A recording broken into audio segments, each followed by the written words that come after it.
In today's video, we continue our NHL season preview series. Today, we continue our look through the Metro Division as we take a look at the Pittsburgh Penguins. Another interesting year coming for the Penguins. Can another losing season, keep everything together for keeping Crosby and Letang Malkin together, or will we see significant changes amongst the NHL's longest-serving trio? We'll discuss that and the expectations for the Pens coming up next. So welcome back to another video here at Top Shelf Hockey. As I mentioned, today we're looking at the season preview for the 25-26 season for your Pittsburgh Penguins. Now, as we go through the Metro Division, obviously going to be some interesting times. I think half of the division is kind of in, upward trajectory mode, win now type of mode, and then you get the bottom half of the division is kind of going through some changes, and the Penguins definitely fall into that category here. They're going to be interesting to see if we see any movement on the long-term veterans of this club that are still with the team, most predominantly Sidney Crosby, which we'll talk about in a little bit here. But in case you're new to this series, we're going to recap last year, take a look at how it went as a team, as the top performers of the team, look at their playoff history, cap space, additions, subtractions, what rookies are we going to see come in and have an impact, what trades or contract extensions might we see, what's their projected lineup look like, and what are the top questions facing this franchise. So right now, let's take a look at last year, 24-25 results for the Pittsburgh Penguins. We saw them finish in 7th place in the Metro Division, an 80-point campaign, 34, 36, and 12. They scored 242 goals, which was okay, but not fantastic. 18th best in the league. Goals against, though, was a major problem, allowing 287 for 29th best. Longtime NHL coach and head coach of the Penguins, Mike Sullivan and the Penguins, after pretty well a decade, have finally decided to part ways at the end of the year. I'm not sure that was completely mutual, but they made it sound that way.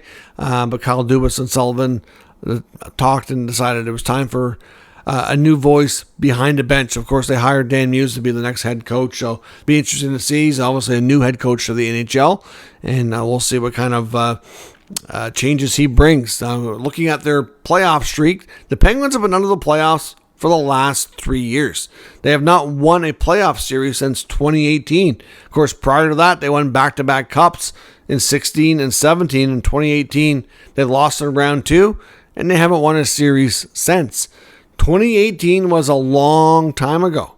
I mean, we're thinking about 2025. That's 7 years that Mike Sullivan was head coach and no playoff series wins. Now, they made the playoffs a few times. They had a string there of first-round exits prior to the streak of 3 consecutive times missing the playoffs. Their top scorers last year, led by longtime captain, one of the great players of the game and all time, Sidney Crosby, still playing at a point per game or better performance, which is phenomenal at his age, 91 points. The Crosby decision, if there's going to be one, will be a big storyline people are following this year. Rickard Rakell was next at 70 points. Brian Rust at 65. Erik Karlsson at 53. And Evgeny Malkin with 50. Of course, Malkin did miss some games last year as well, so it wasn't over 82 games. Going into this season, they have a lot of cap space, $12 million. So they have flexibility to take on contracts if there's an incentive to do so or what have you. So they have lots and lots of flexibility. Now let's look at how the team has changed. Additions, subtractions, starting with players no longer with the club. Goaltender Alex Nedeljkovic no longer with the team. He was moved. Of course, he and Jerry made up the tandem last year. Pierre-Olivier Joseph, he's no longer with the team. And then players like Chase Stillman and Vladislav Kolyachinook, of course, gone as well. Now, new to the team this year, we've got Justin Brazeau, who came up. He's a late blooming player, got a brief opportunity with the Maple Leafs, which was mostly a minor league option, turned that into a full-time role with the Bruins at the NHL level. And then, of course, he was traded at the deadline last year and then signed with Pittsburgh here in the summertime. And Anthony Mantha comes over, and a player looking to kind of rejuvenate his career and find some Opportunities to hit the back of the net. Mantha's a guy at one point that a lot of people thought would be a consistent 30-plus goal man. And he had a few years where he was around those numbers, but then injuries kind of picked up and the numbers fell off. The Red Wings ended up moving him, and his career has found no consistency really since then. Unfortunately, last year with the Flames ended up with a lot of injuries too. Alex Alexiev comes over, of course, the young defenseman, started with the Washington Capitals and became available. Matt Dumba comes in as a veteran defenseman. Caleb Jones, Parker Witherspoon, some more veteran defensemen there as well. And Kyle Dubas did pick up Artur Shilovs from the Vancouver Canucks when the Canuck goaltender became available after they inked Thatcher Demko to a long-term contract. Shilovs would have ended up on waivers during training camp, and he would have got picked by somebody after winning the Calder Cup last year in the American Hockey League. He and the Abbotsford Canucks ended up going on a bit of a run and had a great showing and were league champions. So clearly a good pickup, I think, well worth the risk for the price they paid to get this young goaltender. They also have Robbie Fabry in training camp on a PTO right now. We'll see if that turns into a contract or not. Rookies that can impact this roster this year, I don't know if there's going to be a lot. Rekar McGroarty is one to watch for sure, and now he's starting the year dealing with an injury. I'm not sure how long he's going to be out, so he may not even be in the lineup to start the campaign.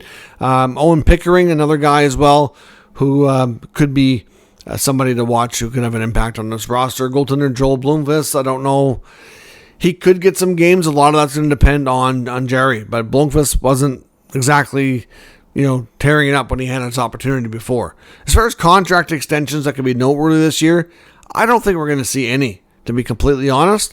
I think Kyle Dubas has a number of veterans on expiring deals, and I don't think he's going to be re-signing them. I think it'll be a wait-and-see approach, and I think we're going to see a mass sell-off here, but I don't think that's going to be really anything that's going to be having a big impact on the Penguins season.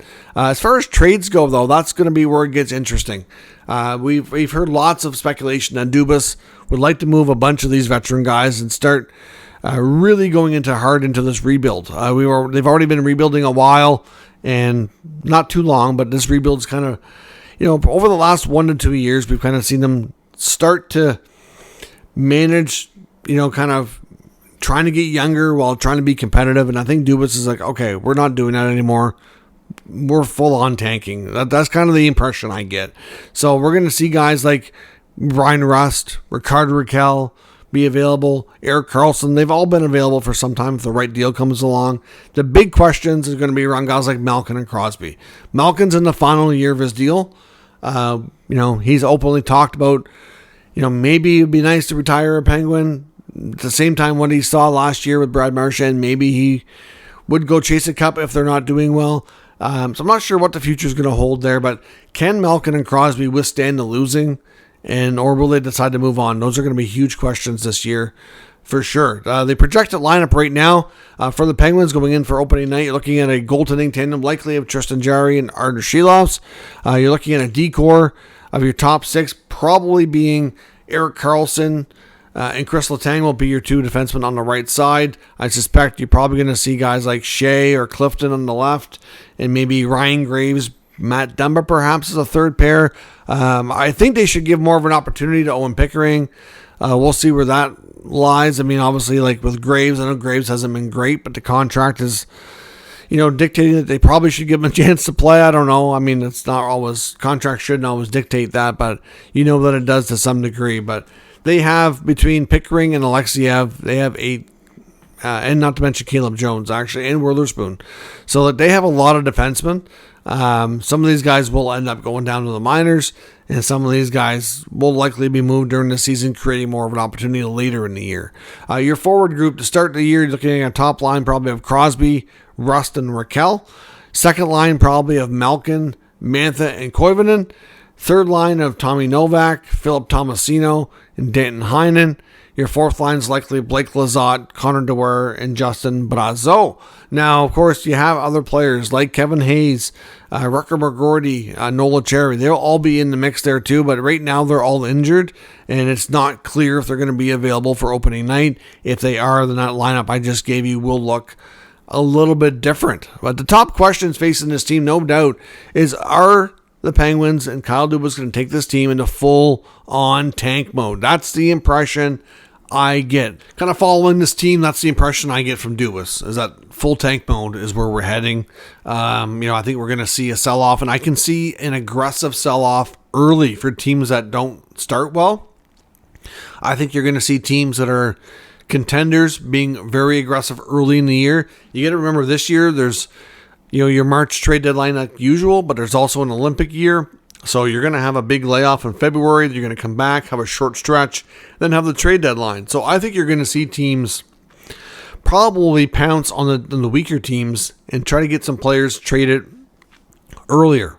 So personally, I think like November, December could be busier than usual trade activity. So we'll see. But I can see Dubas trying to pull off a bunch of trades here and going full on tank mode.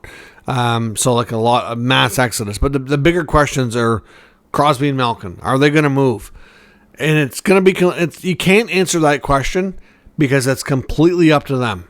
They have control with their contract. And well, if they want to, the team will accommodate. If they don't, I think that's okay too. But when it comes to Malkin, it's his last year. Crosby's still signed for a couple of years. And he's still playing at a high level. Can Sid kind of withstand this losing, or is it going to get to him? And then if so, where's he going to go? Is he going to go play with his buddy Nate McKinnon in Colorado? Is he going to go to his childhood team, the Montreal Canadiens? Will he go somewhere completely different? Like, what's Crosby going to do? Or is he going to remain a Penguin? It's really fascinating to say, but it could be, and I stress could because we don't know, the final year of Crosby and Malkin in this team. Letang signed longer. It's more contract, more history that some teams might shy away from. I think Letang probably rides it out and retires a Penguin. At least for right now, that's how things look. But Crosby and Malkin, big question marks. Could be their final season. Well, it's definitely going to be their final season together. There's been lots of speculation that Malkin's not going to be offered a new contract. So if he's not, it's the last year of the three of them together, the last year of Sid and Gino together. But will Crosby move as well? That's the big question, and nobody knows the answer. I don't even know if Sid knows the answer. But as the season goes along, we know he's such a competitive guy that the losing could get to him, and he could make that choice. Some people also think that Crosby is such a creature of habit that he may not want to move during the season, that if he does decide that he wants to do that, he'll get through the year, and that'll happen in the summertime. So we'll see where that all goes. Let me know your thoughts and expectations for the Penguins in the comment section. We'll discuss further. If you're new to the channel, of course, make sure you subscribe and stick around. We'll keep you up to date with the latest news, rumors, and analysis of all 32 NHL teams. Thank you for watching, and I'll catch you next time.